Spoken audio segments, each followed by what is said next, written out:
This is Black Country Blokes chewing the fat. Listen. I've been hearing a lot lately about men don't talk, but in my experience, men do talk, just people aren't listening. So it's going to be me and a group of blokes discussing our struggles and victories through life.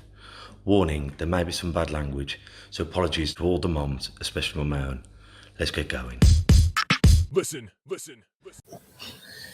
Having you, this is the Black Country Blokes chewing the fat, but everything is mental health, disability, and life in general. Here with me, Kev Dillon, and my partner in crime, as always, Lee Kaplan. And today we're going to be talking about the health benefits about getting fit. And it's a bit of a no-brainer, as we know, you do more exercise, you lose weight, your heart works better, you breathe better. But it's not only the physical attributes, it's the mental side of it as well. But before we do that, as always, we're going to go to our gratitude list. Now, I'm grateful. I'm here at the club. I've been more grateful for about bloody eating than in warm places up here in the studio. It's how that warm up here. But I'm grateful. We went to the first round in the Midlands on Saturday in Coventry, where we took William Wilson and Tom Jones. Tom got a bye through to this week's final. William boxed brilliantly. But I was grateful. I had my dad, who was there, Simon Wilson, and Josh Colson. So I had three coaches there, and it was great, and it was nice seeing the other coaches. It's like these coaches you've known for 20 plus years, become friends. So I was grateful having so many good people around us. I was grateful having so many coaches around us. And I was grateful for the spectators who managed to get there. And William's fighting again this Friday. If he wins on Friday, then we're fighting in the Midlands final on Saturday. Two hard lads, we've got on Saturday, but we're good enough to beat them. So I'm grateful for the team I've got around me and all the hard work that goes into amateur boxing. What are you grateful for? My son. Yeah. My son. You know what? Yesterday, I come back from work yesterday, last night. It was a stressful day, but it's great. My son, Dad, do you want to come and play on my PlayStation? So I went up and we played on his new VR game, and it was just a good laugh and nice to spend time with him. And certainly when you're in a VR, you kind of forget about the outside world, and that was fantastic for the time we were playing. So You told me about this VR. oh, it's unreal, Kev. It blows my mind. Like World of Warcraft, people have starved to death, and they're just staring at a screen. But now you're going into this new dimension, and you're in there. People just going to forget to eat and just. It wouldn't surprise me. It really wouldn't. Honestly, I can't believe how kind of realistic it is, and how much you're unaware of what's going on in the actual world while you've got it on. What kind of game is it? So we've been playing things like Iron Man, and it's a good exercise. You can do. There is some of them games. I haven't played them yet. The problem is you've got quite a small room, and I'm a bit worried about getting a boxing game and punching his bed or something. Beating him. Coming out with broken hands because I've punched something in the way. But Iron Man. He's got this Astro Boy. He was on Minecraft actually yesterday, and he literally puts you in this Minecraft world, and I don't know. It just blows my mind that, like, when I was playing computer games as a 14, 15-year-old. And it was really blocky and rubbish graphics, and you're looking at it, my God, I'm actually in the game. I'm in a game. Can you see hands and? No, you can't see. It depends. So some games you'll have virtual reality hands. So like on Minecraft you have, but it's like your cartoony hands. So you can do that, but you can't. You're so unaware of the outside world when you're playing it. It's really weird. It's really weird because you've got a controller in your hand, and I'm not very good at the controllers. So I'm trying to look down while I'm in VR to proceed to see which button I've got to, you know what I mean? It's great.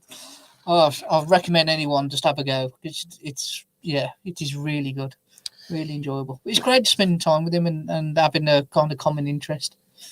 But like you said, because I was at boxing, you helped me. We went and picked up a Smith machine, didn't we, for the club on Saturday down there to the championship. So we met up at 9:30 to get that. Then we set it up, and then I went home, and then I had to meet up here at 12. Then I got back in the house after 9:30 at night. So that's my whole Saturday gone. But then we've just joined the National Trust, and we're going to start doing think we went to Kimber, over Kimber Edge. Yeah. Went to Kimber Edge and saw the stone houses. Yeah. I love seeing them. But like, because like my daughter, my wife has just got a Fitbit, and I don't want my daughter to be thinking about exercise and calories and all that, but she wants it because it's her friends at school. But it's a conscious thing of getting up, moving, and we all have our little. I think that there's nothing wrong with doing that as well. Getting up and moving is one thing, and worrying about diet's a totally separate thing. Or how many calories you're burning, should I say, not diet. I think you should be conscious of your diet, that you're having 15 cans of Coke is not good for you. So you should be conscious of that, but not what at that age, not what calories you're burning. But if this watch makes you walk an extra 500 steps, then it's just benefit, isn't it? Like it shoves your bum, and it's like Kate, my wife's got one, and it's like, how many have we done today? Kind of thing, and it's like, well, we've had a lazy day, and there's nothing. I love lazy days. You know, when we're all there like 3 bears in a cave, all snuggled up in that. The only walking you do is to get to the fridge or the toilet. But them days, every so often, are great. Yeah. But then, like, before I had a smelly day, I call them a smelly day, where you're all in your dressing gown, you haven't had a wash. I was like, oh, we've only done 100 steps today. Good. Well, that's okay. But the next day, you've done 10,000 steps. Yeah. And it's good to see that. Yeah. And like, because we're doing it, like we went over Kimber, and it's like, oh, no, I don't want to walk. Well, but think how many steps you've done. And by the end, you've walked for an hour, and you've done X, Y, and Z steps. And it's a good way of getting us out there doing it. Yeah. Because I'm on my health kick. I mean, I haven't drank. It was my wedding anniversary on the 6th. So we had a drink then, but I've had no takeaways. We haven't been out for meals apart from that one day.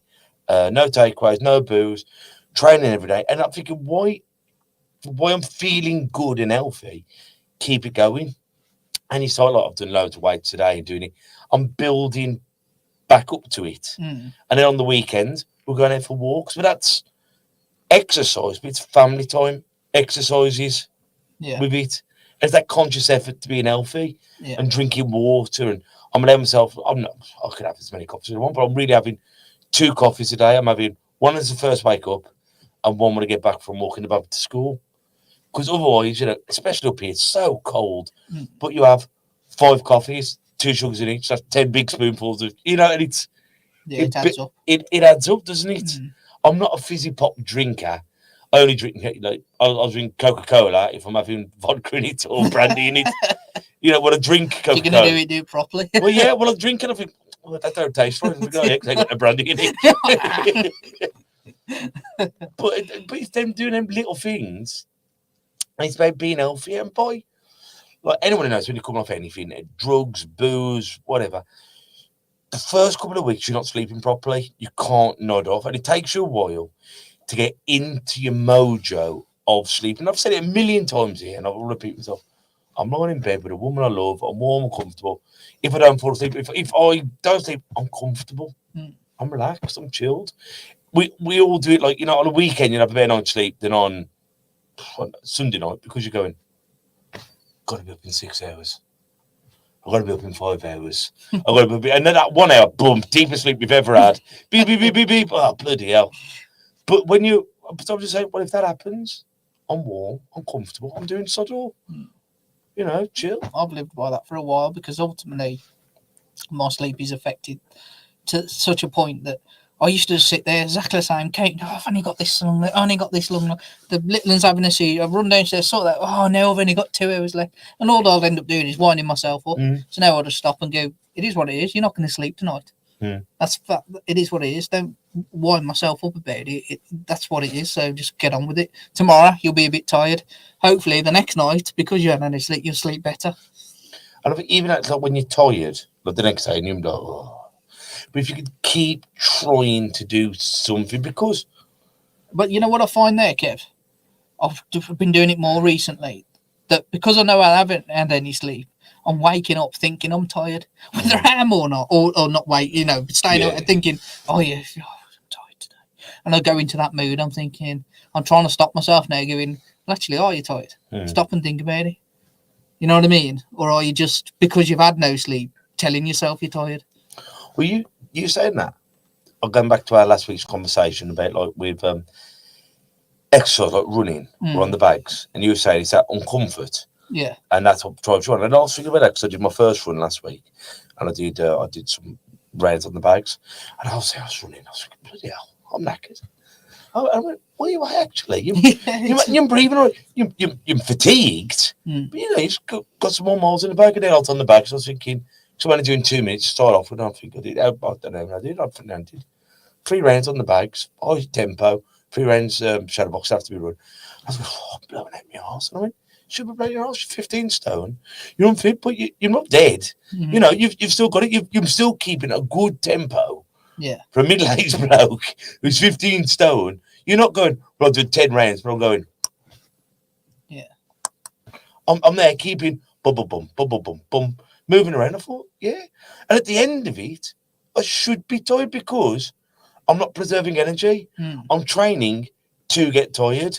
I'm getting tired so I can get fit. Your brain will tell you to quit well before you're actually ready to do that. And again, that's why I like that running thing, because I set it for a time.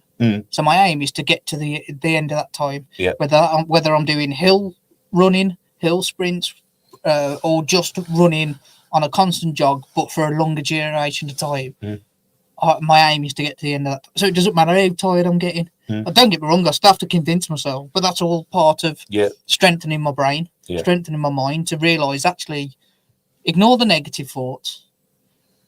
Ignore them, and just keep going and get to that time. Well, that's it. I said I did 10 minutes. I did 5 minutes warm, 5 minutes warm down, but 10 minutes run. And don't get me wrong, it wasn't a sprint, it was a run on mine, slow pace run. And I was going, oh, bloody hell, 9 minutes. But then it's like, all right, then 5 minutes. I'm halfway now, son. Halfway. And then 7 minutes. So I've got 3 minutes. It's one round, Kev. One big round. And then on the last minute, I go, come on then. Even though the sweat's dripping down my face by this stage, I go, all right, then 1 minute, start lamping the speed up. Because finish line there, let's go for it now. Because you've only got 50 seconds. You've only got 40 seconds. And then, by the time the speed's gone up to where you're at, it's even less. And then what I do, because mine's bad, I don't want to lean over like that. So I'm going 1, 2, 3. And I count in my head 60 seconds. You know what I mean? And so it's all, and that's a way of getting down the last couple of minutes, because I focus then on the counting. Yeah, instead of your mind. The pain. Yeah. And then when I am blow, say 5 minutes or 15 minutes, whatever the run is, I'm going, we will do this by any means necessary. I'll go through it, over it, round it by any means necessary. And I just keep affirmations. Yeah. I'm not sure if I said that right. But I just keep saying over and over these things in my head.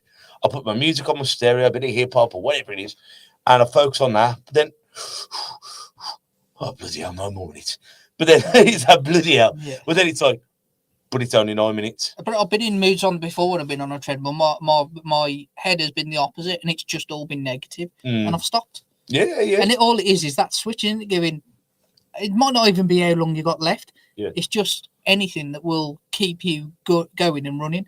Yeah. But again, this is, to me, it's like a therapy. It's defeating my own brain, defeating them negative thoughts, and keep going, strengthening your mind. And at the same time, you're strengthening your body. But we said this other day, and it's very controversial, and I hope I don't offend anyone, but what I'm going to say. Some stuff is mental illness, without a shadow of a doubt. Something is obviously disability. Mental illness, mental disability, physical disability. And some stuff is mindset, isn't it?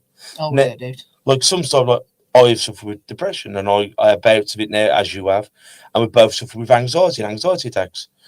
But how I've got myself through a lot of it is with skills, is with tools, but changing my mindset. You know what I mean? It's like, I'm feeling really bad, I'm feeling down. But okay, sometimes lie on the settee, have a smelly day, do whatever, but I've got to start doing something. I've got to start changing choices, and I can make changes or excuses. And excuses, well, I'm just angry. I'm just angry, all right. I'm just angry, or I'm just, all right. We've addressed its anger. We've addressed its fatigue. We've addressed, so what we're going to do about it? We have identified the problem. What can we do? Some things you can't do. Something I can't, my mindset, I can't, well, bloody hell, now I can see. Or my mindset can't get rid of schizophrenia.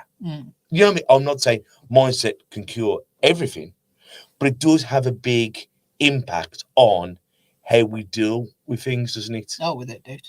Like people I've met in my lifetime who've got visual impairment but much better eyesight than I have, but their mindset is of a blind person who's wrapped up in cotton wool, who's give up with life. My mindset was to be extraordinary, to be good at everything I did, and to battle on and to be seen as a normal human being, not to be seen as a disability. Yeah. And that, I can either change the world to suit me, or I can change myself to adapt to whatever the world gives me. And some people haven't got the mindset to even conceive that, have they? No, that's right. That's right. It's I am anxious. I don't like crowds. I don't like crowds. I don't friend or foe, but I still go to boxing shows. I still go shopping, and sometimes, some days, I'm feeling a bit more delicate, and but you push yourself to be in situations because growth comes from uncomfort. And it does make me wonder how much of that is mindset when you do feel a bit more delicate. I say I'll go back to that tired. Like, yeah, I don't get much sleep. And then I'm up in the morning. And because I haven't had much sleep, I tell myself I'm tired instead of stopping and going, well, am I actually tired? Technically I've just got out of bed, so am I actually tired? Or am I telling myself I'm tired? And I think there's a big difference. It's the same with that, isn't it? Getting your mind round, thinking about what you're feeling at that point. Sorry, I'll just give a shout out. We've got Priest who's listening on YouTube, who's started commenting on a few of our videos. So, Priest, if you've got any questions while we're live, write them in. Having you Priest. But it's nice, isn't it? And having that mindset sometimes, and sometimes on the flip side, because sometimes when I've told you and you've had virtually no, sometimes that is your body. Sometimes I'm tired. Yeah, like there's no doubt. You haven't tired. Yeah. You've worked all day. Yeah. You graft, you do this, you do that, and you do everything for everyone. Don't you? So sometimes you are saying, I am tired. And sometimes, as any carer out there knows, you do more than a 9 till 5. You're doing a 24/7 job without respite. You know what I mean? So sometimes you genuinely... Mate, I don't even have time to be ill. Yeah. That's what it's like. So I'll tell you a story, like, I don't tell this, but I was thinking about it earlier, like, someone was moaning at me as part of Callum's care about how they'd had time off due to illness. And I thought, you know what, that don't happen. I had COVID, but I still had to get up and get my daughter ready. Luckily she didn't have it, but I still had to get up and do that. I felt, I was dreadful when I gave her, absolutely wiped me off my feet. I still had to get up and do that. When she come home, I still had, because my wife worked, so she was off at work. Excuse me, sorry. My wife was off at work, so I had to do those things. I think there's literally, even when you're ill, there's no respite. You haven't got that option of being ill. We can't say... I was getting off on one a bit there, but... No, but you can't say, like, Cal, can you... sort yourself out, Can you go yourself to the toilet, or can you stop having seizures? Or, for God's sake, Daddy's poorly. My daughter's 7, able-bodied, and sometimes, when I'm feeling lazy, you do stay with your kids going, oh, for blooming heck. Just give me 2 minutes. Daddy, can you wait for me at the bottom of the stairs? For goodness sake. Go to the loo yourself. Daddy's poorly. Yeah. And you feel terrible, as we all do. Nothing like parent guilt, just your name. But you haven't even got that, have you? No, because if something happens, you've got to be then. She's getting bigger and heavier. But it's like one of my best friends in the world, Ockle. He's got serious Crohn's disease. Touchwood, he's doing really bloody well lately. So it's been great. But like he'll say, like, when he's at work, he's a welder. Whatever, long he's something else, but his main job's welding. And it's and he'll go, Pat hasn't been in today because he's got to me. He goes, crippling Crohn's disease. I'm shitting and sicking and and he goes, if people felt like, like when people say, like, we say this a lot, don't they? I've got a high tolerance to pain. It's amazing. I'm covered in tattoos, or I'm a boxer, I've got a high tolerance to pain. How do you know what everyone else's tolerance to pain is? You only know what yours is. And it's amazing, like, when people have got arthritis or toothache or earache or whatever it is. But that, when you've got toothache, you go, nothing worse than face ache. But that constant face ache, for 20 years. Hmm. That little bit of tinnitus constantly all your life. That's that kind of pain. That's the right amount of pain to send you do lally, isn't it? Yeah, it is. Again, go back, like when you're boxing, you get hit. It's short lived, isn't it? Yeah. You get hit, and then it's over, isn't it? It's Yeah. over within seconds. So it may hurt. The pain may carry on, but it tends to die down very quickly. Yeah. And you're back. But having something that's constantly there, just I don't think people realise that it doesn't matter how little that pain feels. If it's over a long period of time, it finally gets you. It was like yesterday, I had to have my vivisection. For people who don't know, I've got hemochromatosis, means I store too much iron in my blood. So every so often, I've got to go and have a vivisection where they put a big needle into my arm and they drain a pint or pint and a half of blood every. It used to be every week for every year because I had to get my ferritin, my iron down to a normal level. But I had to go on from yesterday. I've gone from really healthy, feeling bloody robust, the best I've felt in ages. And it really knocked me off my feet yesterday. But touch wood, I'm feeling good again now, so hopefully it's working. But them days, like when my fibromyalgia kicks off, or some days, listen to your body and go, you know what? I'm going to ride the wave here. I'm going to rest. Because I know sometimes when I've rushed to get back to the club or I've had to do something, and instead of having one day of being poorly, I knacker myself out and it extends to a week. So you got to know when to sit down and stand up, haven't you? Sometimes, there's times where you're thinking, like we're training, and we've all been, especially with this bloody cold weather. I don't fancy it today. I don't fancy it is different to I'm broken. When I'm broken, like they say, train a cold, rest a fever. So if I've got a virus, anything below the head, I should rest because it puts pressure on my heart. A cold, a bit snotty, buttoned up, I can sweat that off. So it's sweat a cold, rest a virus or a fever. As the same, like when you're feeling poorly, as I was trained because I had a lot of blood and it affects my hemoglobin and all these things, you rest. But I just don't feel like it, or because a lot of time when you do start doing your training, you get them endorphins, you get the dopamine, and you go, you know what? I don't fancy that, but I feel bloody great. Well, that's the majority of the battle, isn't it? Yeah. Actually doing the training. There's not many people who finish it and don't feel great after. Have you ever done them ice baths or ice showers or plunge balls? Yeah. So in the summer, because I like doing them plunge balls, and when me and Kate go to one of the spas or whatever, I love doing the ice for myself. And when I do it, you don't need it, I just can't do it at the minute. I just can't. But like, I like sometimes when I've had a bath, and I've got the water sitting there, I'll get like freezing cold water on me, and it's so shocking, but I get a proper tingle. Yeah. And it's like I feel really high for a bit, tingling. But in this cold weather, I just can't bring myself to do it. You don't need it with downstairs. I might Just walk round down there. Take my shirt off and run around the car park You for a don't even bit. need to do that. Leave your shirt on. It'd be like a nice bath. But it does make you feel better, doesn't it? It does. Well, I think there's two. I like extreme heat, so I love a sauna. But I also like the cold. I like both of them. Well, I don't like the cold, actually. I absolutely hate that, but like, it feels good. Yeah. It's really weird, isn't it? Like, while you're in it, it's horrible, but yeah. Even if it's But he's just like, saying he likes cold water showers are great, and I've done that before as well. I do. Cold water showers, but again, while you're actually doing it, horrible. it's kind of like hell on earth. Yeah, especially once you've come out your warm bed and you jump straight into a cold shower. It's not nice, but you know what though, it does. I mean, there's proven benefits to doing it. Yeah, well, for anxiety, for memory, for same as saunas as well.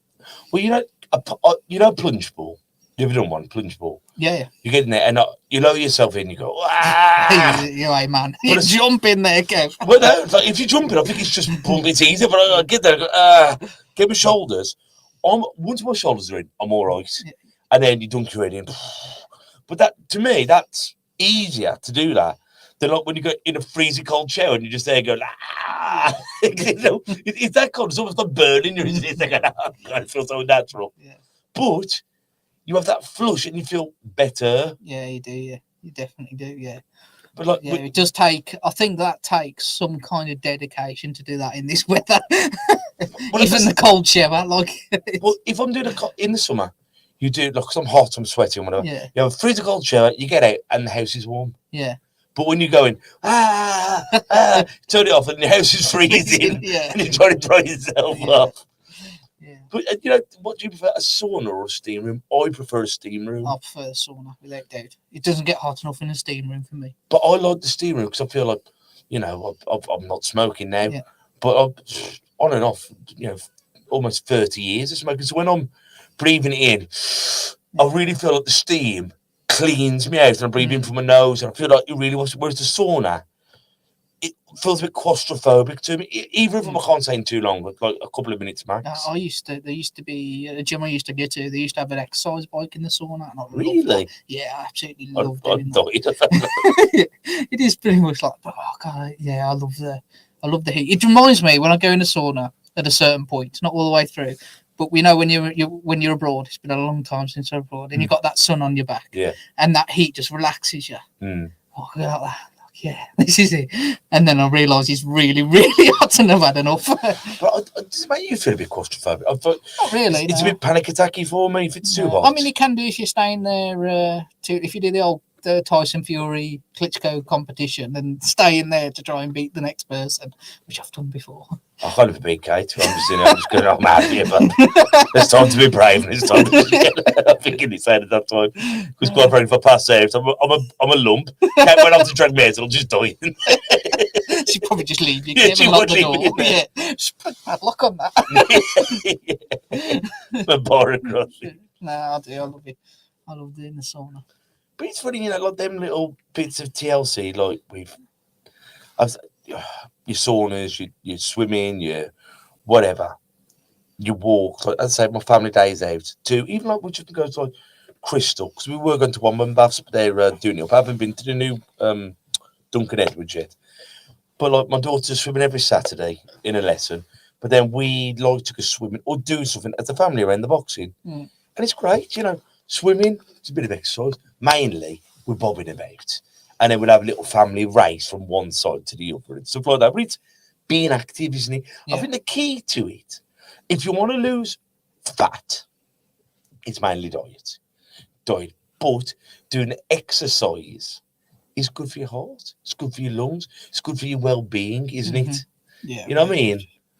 Without doubt. And I think when we can start feeling better, not necessarily looking better. It's always lovely when someone goes, bloody hell, mate, you're looking well. You've lost a bit of timber, or you put a bit of size on you in the right places. It's always nice to have a compliment.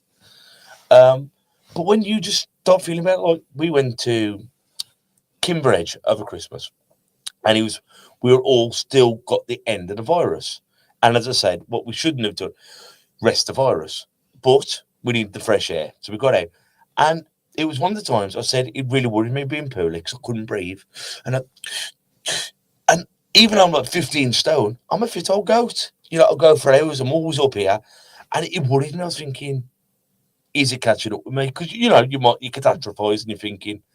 But we went this week and we worked further and it's fine. So that's, I haven't got the virus in me. B, I'm getting fitter by doing the exercise more so. And it was lovely because I could do it. It's surprising as well how quick that starts turning, isn't it? It is. Like, really, what we're on now, the pretty much end of Jan, getting there. Yeah, I don't even know what the day, 24th of Jan. So 24 days in, almost a month in. Yeah, and you're already feeling that kind of benefit. But like with anything, more you do, more you want to do. Because, anyone out there, like ex-ABA champions or world champions, you go back into the gym thinking you're as fit as the last time you were in the gym. Yeah. And then when you can't do a fraction of what you could, mentally, it zaps you because you're thinking, oh, my God. It's disheartening, isn't it? It is.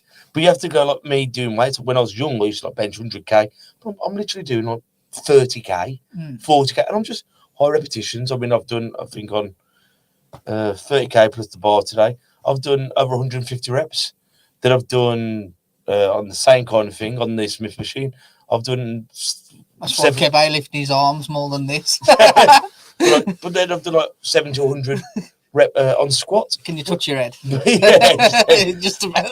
but that's alongside with all the pads, all the Yeah. technique, everything throughout the day. But because I'm doing it gently, but over long periods of time, so I'm going for repetition over bulk, I'm still going. Mm. And then the aches are killing me, but they're gradually getting better. You know what I mean? They're functioning aches. Sometimes when you're going, "Ugh," you can't move everything. But I'm stiff, but it's a workable ache. And the first week I come back, I lost 3K virtually in the first week, 3 to 4K. And I thought, bloody hell, this is great. And then my weight's gone up. And it's just plateaued over 3 weeks.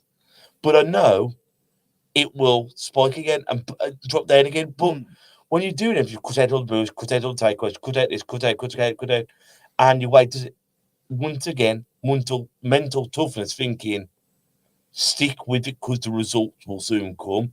But it's so easy to go, I've cut out all this stuff I enjoy, and there's no progress. Yeah, sometimes you're probably just trying to preserve yourself because you've changed your routine. It doesn't know what's happening from one day to the next. So it's going, well, we better keep all this here because we might need it. And all of a sudden it'll go, poof, it'll drop, and it'll go, great.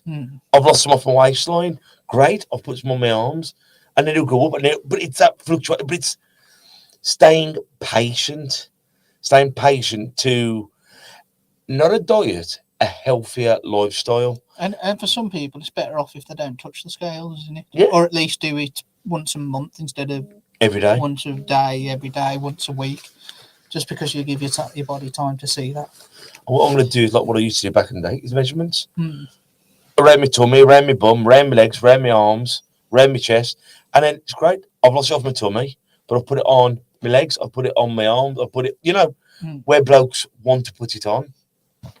And being kind. And if I go and have a skinful, 20 points and a doner kebab, who cares? I enjoyed it. It's not about staying away from the booze, not about staying away from. Do it when it's right to do it, or do it when it's an occasion, instead of every day is an occasion for a takeaway. Every day is an occasion for 2 bottles of wine or 8 cans. Because it is easy to fall onto bad habits, isn't it? Oh, yeah. It's well too easy to be doing that. I've done that many a times. I'll just have 1 can, and then 2 months have passed, and it's 3 cans, 4 cans, 5 cans a night. And you start. I'll just have a can on a Friday, and that'll be enough. And before you know it, it's every day, every night, and it's more and more as you go on. Well, that's it. Your first one, you go, what? I've really enjoyed that can. I can do that, I can just have one. I really do. Yeah. We had the boxing with Ashley Nixon, and he used to box, but you could guarantee on a Sunday he'd have his Sunday dinner and he'd have his 2 pints. I was so jealous. Yeah, he'd go for his carvery, wouldn't he? Yeah, he'd go for his carvery and he'd have his 2 pints, and I was just like, I just couldn't do that. I had to cut it all out. Cut it out. Totally, not have any of it, because if I'd have had 2 pints, I'd have had 10 pints. Yeah. Still jealous now. Some people have all the looks, don't they? But it's like, we're all different, aren't we? Yeah, we are. Yeah. We're all different, and being kind to yourself. And I said last week, and I'll say it again, we talk to ourselves more than we talk to anyone else. How about we talk to ourselves kinder? Yeah. Talk to ourselves how we'd like other people to talk to us, and just going, that's out the way now. You've done it. Did you enjoy it? Yeah. Or did you do it? No, not really. Well, that for the next time. Don't do it again. Or, I don't know what's going off on that ring. Excuse me. Turn that off. But yeah, so overall, go and do something. And don't feel like you've got to go and do London Marathon. Don't feel like you've got to do 12 frees. Don't feel like you've got to swim the English Channel. Do a little bit. Keep plodding along, whether it's walking the dog, whether it's walking yourself, whether it's my wife and daughter do. She's got a Nintendo Switch and they have a game on Got to Dance or whatever it's called, Dance. Whatever it is. Just we've got that. Do little bits. I'd like to see you on that, Kev. We're going to have a Dylan Cadman face-off and Just Dance. Yeah. But whatever you can, get up, be active in any capacity, and start feeling better. You know, and if football's not for you, try and find something that is for you. Even if it's just getting out your house and go for a stroll. We've got some guests coming up soon. We have people keep coming on, cancelling, moving around, but soon we'll have some guests on, so you're not just looking at our ugly mugs and listening to us. As always, if you do listen to us on Apple, please leave a comment, leave a 5-star review because it helps us climb. If you're listening to us on YouTube, please subscribe, leave comments as always, and always tell a friend and please share it any way you can. Quotes. Got any quotes? I'll leave that to you. One day you will thank yourself for not giving up. So until we see each other next time, guys, I want you all to take care of yourselves and each other. Ta-ra a bit. Listen. And that's a wrap for another show. But if there are any comments or messages that you would like us to read out for our next podcast, please be in touch. There are also lots of different organisations at the bottom of this page, and hopefully they can help you or someone you care about. Please share this to spread the word. Until we talk next time, ta-ra a bit.